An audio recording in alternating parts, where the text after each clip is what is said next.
छठी माई हमारो दुनिया ऐसन सुनर फल पाइब त सूरज गोहाराइब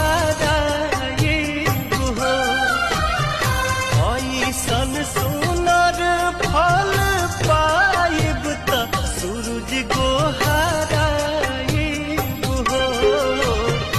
अरुण पवन के बोलाइब गीतिया गवाइब हो।